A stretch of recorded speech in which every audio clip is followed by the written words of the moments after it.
Warahmatullahi wabarakatuh.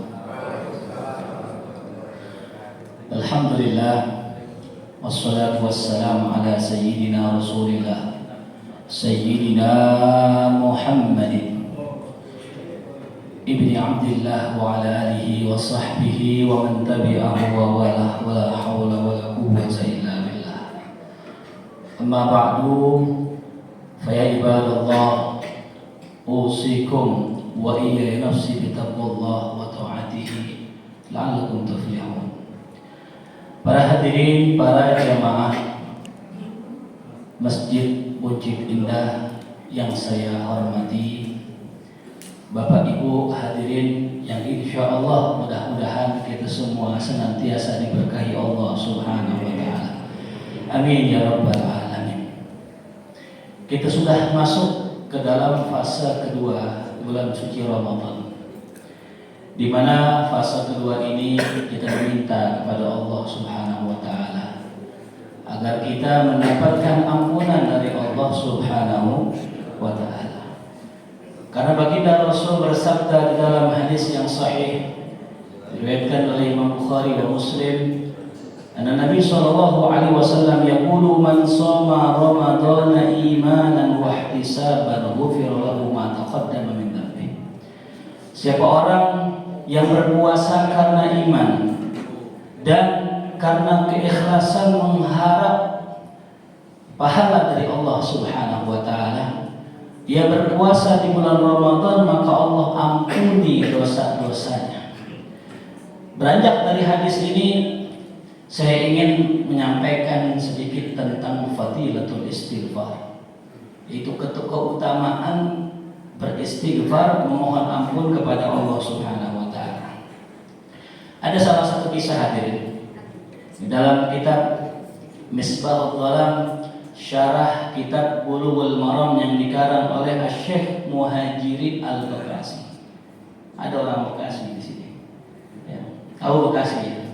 Ada ulama besar Pak di Bekasi namanya Syekh Muhajirin, murid dari Musnidud Dunya Al-Alim Al-Alamah Syekh Yasin Al-Fadani.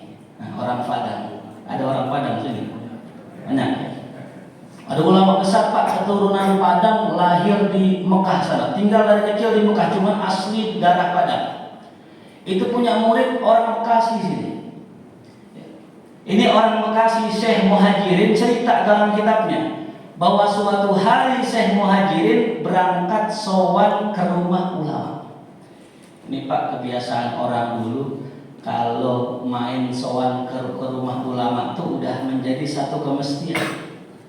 Karena kita kalau belajar sama ulama jangan lewat buku saja. Yang paling bagus kita belajar dengan buku dan orangnya. Nah, ini suatu hari Syekh Muhajirin datang sowan ke rumah ulama, datang pengen minta ijazah, minta ilmu. Mungkin ada yang sering juga minta ijazah ya, ke rumah kiai, ke rumah ustaz ya, minta amalan kalau kata orang sekarang. Wahai Syekh, kata Syekh Muhajirin kepada gurunya, ajarkan saya satu amalan yang kalau saya amalkan itu sudah mencakup seluruh amalan kebaikan. Jadi minta doa amalan yang menghimpun segala macam kebaikan.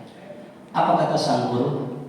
Ya, amalkan, bacalah doa ini. Apa bacaannya? Allahumma gfirli.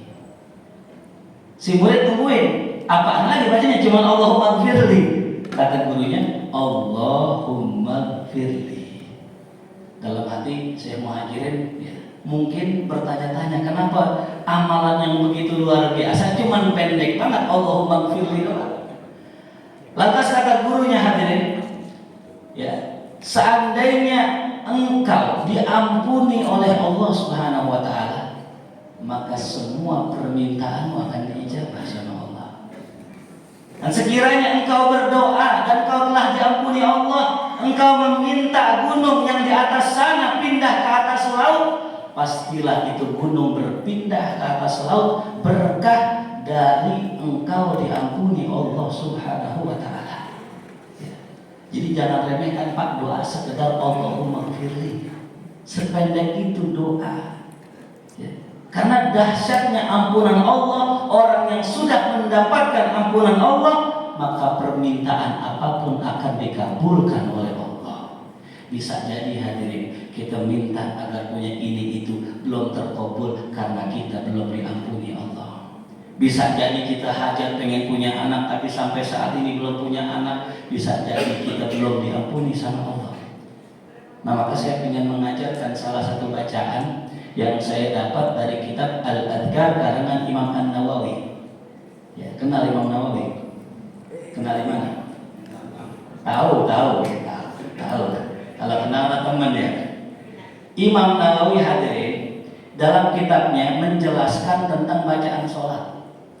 Kan kita sering tuh kalau sholat tadi kita baca Subhana rabbiyal azimi wa bihamdi.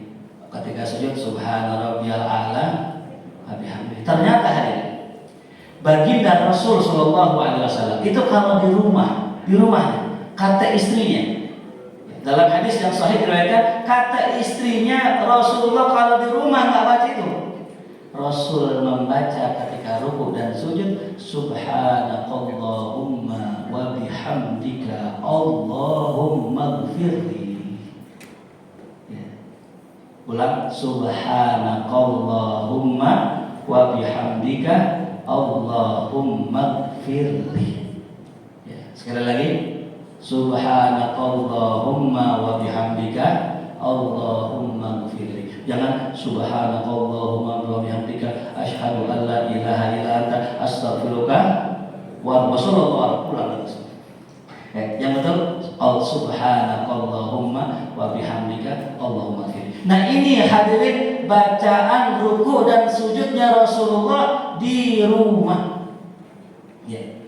Ini boleh kita amalkan karena siapa yang mengamalkan? Rasulullah. Apa maksudnya? Rasul menambahkan selain subhanaka. Kalau kita baca ruku subhana rabbiyal a'la wa bihamdi hanya sekedar itu. Tapi kalau kita baca subhanakallahumma wa bihamdika semuanya dapat, Pak. Baik kita hitung.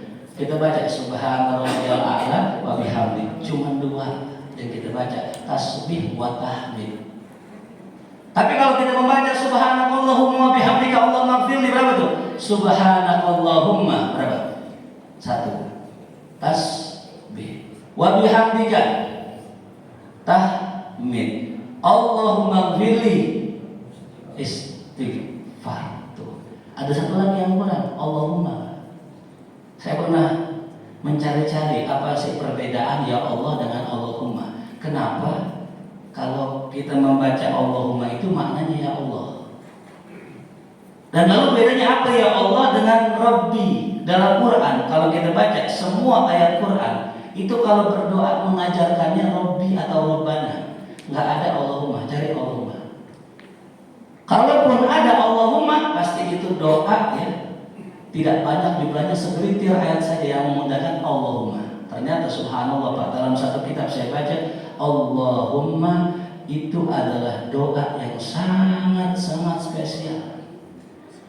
Kalau kita membaca Asmaul Husna, ya Allah, ya Rahman, ya Rahim, ya Malik, ya Qudus, ya Salam dan sebagainya, 99 kita baca, kita sudah menyebut semua nama Allah yang diajarkan 99, baru berdoa insya Allah dikabul. Nah, siapa orang yang membaca Allahumma ternyata itu setara dengan orang membaca 99 nama-nama Allah. Allahumma. Yang kita kalau mau makan baca apa? Allahumma barik lana. Kalau buka puasa apa? Allahumma laka sumtu. Kalau mau hubungan sama istri, Allahumma barik lana. Loh, kok barik lana Ustaz? Orang saya apa? Apa? Allahumma jannibna minasyaiton wa jannibi syaiton ma razaqtana. Ini hadirin doa jangan sampai nggak dibaca ini. Karena kata guru saya, orang yang berjima berhubungan suami istri kalau tidak membaca doa ini maka setan ikut andil dalamnya. Setan bantuin Pak dikit-dikit. Maka nggak heran kalau seandainya ada orang berhubungan suami istri nggak baca doa, nanti setan bantu dalam proses hubungannya, anaknya ada campur tangan. Makanya Makanya kadang ada orang bilang anak bandel banget, dasar anak set. Kenapa? Pas bikinnya nyampur-nyampur dikit sama karena lupa baca doa Allahumma jannibna minasyaitan. Maka penting hadirin itu. Ustaz saya nggak hafal Allahumma jannibna. Allahumma barik lana beliau deh. Ya hadirin rahimakumullah, betapa penting ampunan Allah Subhanahu wa taala. Maka yang kita minta nih sama Allah, ya Allah, bulan ini jangan sampai kita keluar dari bulan Ramadan tanpa diampuni Allah Subhanahu wa taala. Makanya pas pengen buka, kalau tadi kita bareng-bareng kumpul, kita kan biasa baca apa? Asyhadu an la ilaha illallah, astagfirullah. Tuh, kita minta ampun sama Allah. Nas'aluka jannata wa na'udzubika minan nar. Habis minta ampunan enggak cukup hadirin, dalam kitab ya disebutkan dalam kitab ya ulama bahasa yang namanya maghfirah, ampunan itu kayak dosa ditipek. Dosa ditipek. Kalau nanti kita ceritain dosa yang pernah kita perbuat, Allah akan buka tipeknya, nongol lagi dosanya. Jadi kalau ada orang berbuat dosa malam-malam, ada yang tahu, nggak ada yang lihat. Pas kali diposting di Facebook sama dia, atau diceritakan sama dia, dulu nih aneh masih muda, wah tidak tahu dah, semua maksiat aneh udah kerjain, yang mana aja aneh udah cobain. Itu namanya bongkar aib hadirin. Itu yang dinamakan tadi maghfirah, diampuni, tapi ketika diceritakan diangkat lagi dosanya, nongol lagi dosanya. Maka kita minta yang kedua hadirin. Apa itu yang kedua? Agar dosa betul-betul dihapus sama Allah tanpa tersisa, kita minta afwa. Nas'alukal jannata wa na'udzubika minan nar. Allahumma innaka afuwun tuhibbul. Nah, kita minta Allahumma innaka afuwun, ya Allah, sungguh Engkau memiliki maaf. Kata ulama, bedanya maghfirah dengan afwa itu kalau orang diampuni belum tentu dihilangkan dosanya, tapi kalau sudah mendapatkan afwa, Allah ampunin tanpa sisa, tidak ada yang tersisa dari dosa-dosanya. Makanya kalau kita duduk di antara dua sujud hadirin, ini kalau sholat imamnya mantan pembalap ya, alhamdulillah. Kalau di sini kan masya Allah ustadznya enak sholatnya tuh ya, santai. Saya sholat pak di kampung-kampung itu kalau sholat pinggang kita bisa meletak hadirin. Makanya jujur saya di sini enak, udah adem, sholatnya santai. Daripada 20 juga apa tuh?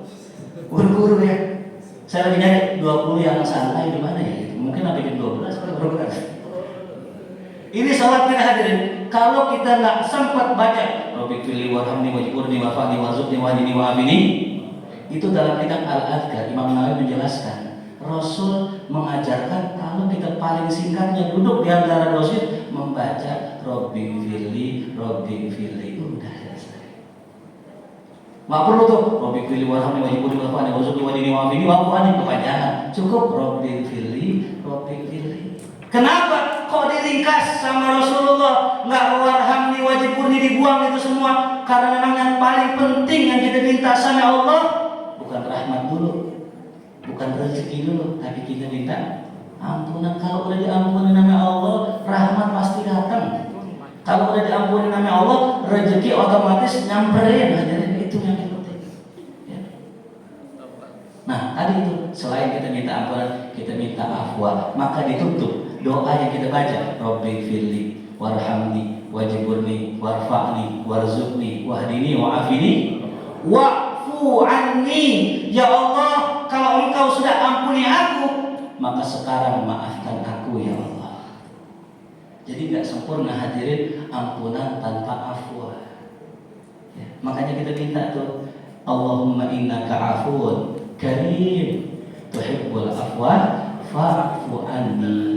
Itu fa'fu anna, itu yang kita minta sama Allah. Maka lengkapilah maghfirah kita dengan ampunan, dengan afwa dari Allah Subhanahu wa ta'ala. Mudah-mudahan Allah ampuni dosa-dosa kita, Allah ampuni kesalahan kita, Allah ampuni segala perbuatan maksiat kita, Allah berikan kita maaf, Allah berikan kita afwa. Allahumma inna nas'aluka afwa wal afiyah wal mu'afata daimah fid din wa dunya wal akhirah. Allahumma innaka afuwun karim tuhibbul afwa fa'fu anna ya karim. Allahumma nas'aluka ridhaka wal jannah wa na'udzubika min sakhatika wan nar. Wa sallallahu ala sayyidina Muhammadin wa alihi wa sahbihi wasallam. Alhamdulillahirabbil alamin. Assalamualaikum warahmatullahi wabarakatuh.